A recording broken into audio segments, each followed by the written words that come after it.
આપણે બીજાને સંઘમ શરણમ ગચ્છામીનો અર્થ એવો છે કે સંઘમાં રહે. આપણે પડી જવાતું હોય તો સચવાઈ જઈએ. ઘણી બધી વખત એવું હોય, આ ઉમંગ છે, હવે એકાદશી આવશે એટલે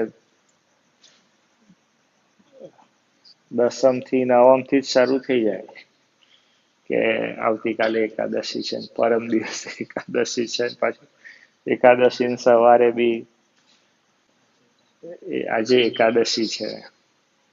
એટલે આપણે ભૂલી જતા હોઈએ, આપણું મન ન હોય, આપણને થોડું તો આપણે એકાદશી કરી લઈએ.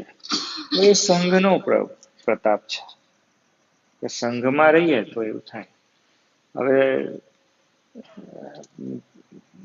ભગવાન બુદ્ધ બોલ્યા સંઘમ શરણમ ગચ્છામિ, એ લોકો વોટ્સઅપ ગ્રુપમ શરણ,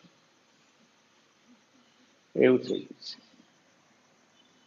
કંઈક અપડેટ કે કેમ મૂકી રહેલા ગ્રુપ પર, હવે અમને ગણતો નથી. એટલે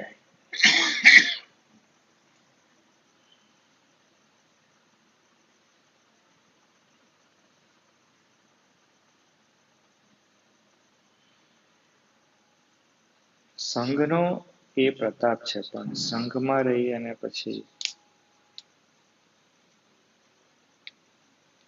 આપણી ભાવના વધવી જોઈએ. 100% સાચી.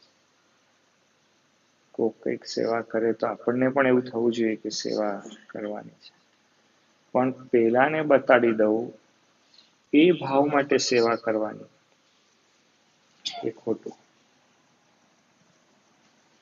એવું થતું ને ઘણી બધી વખત એવું થાય કે કોકને બતાવવા માટે સેવા થાય, તો એ સેવા ભગવાનને રાજી નથી કરતી.